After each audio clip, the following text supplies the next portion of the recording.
Singapore is providing a diploma for hawkering. Is there a need to do that just to keep the hawker culture? Seriously? This is so humiliating. How could Minister Amy Khor encourage this kind of hilarious education just to keep Singapore hawker culture? That doesn't make any sense at all. Really? Me? Liap bo gyu ah.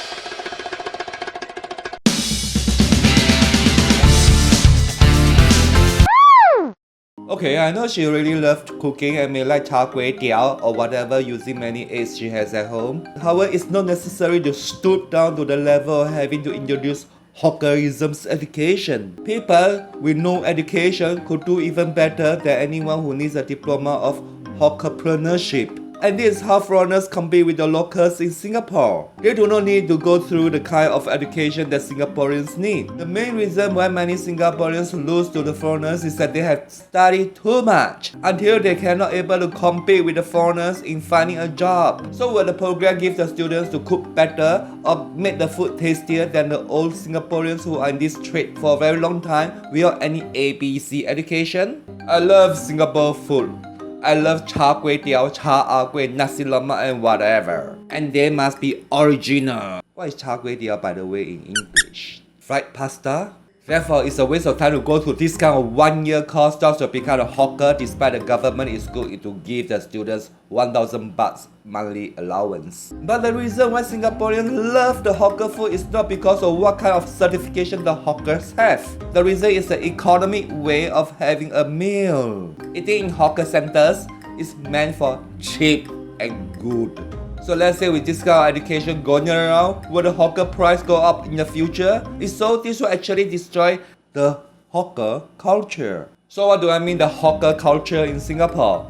Like what I mentioned earlier, the food must be cheap and good. Second, it must not be like the modern food court or fast food restaurants behaving in such a way that customers who need to do self-service. Just imagine that you need to silly wait for about 10 minutes in average to see the hawker preparing a meal for you. You might as well cook it yourself, right? Third, the hawker food should not emphasize too much on nutrition until it destroys the authentic taste. No Chinese will like char kway teow using vegetable oils instead of pork lard or using shrimps to replace. See, right? The more the merrier, by the way. The most important to Singapore is ho jia jiu, ho liao. Who cares so much about nutrition or certification? Otherwise, many Singaporeans will not cross over to the Johor Bahru to have the hawker meal there. Moreover, many foreigners working in the hawker industry do not need to have education to be in this kind of small business. So why should Singaporeans need to go to this kind of education hassle just to compete with them? What they need is just go to the kitchen and cook using the old school way. Not only is this kind of education initiative wasting time, but it also means graduating with hawker certificates like this has become a humiliation to education. When I was studying in Singapore Polytechnic last time, I would feel myself honored. But now since the polytechnics are offering this kind of course or education, I might as well go directly to a hawker stall and ask the boss to accept me as an apprentice. Do you know what I'm saying? Is education in Singapore the only way to keep hawker culture going? And are we saying that there's no other better way besides making education a laughing stock?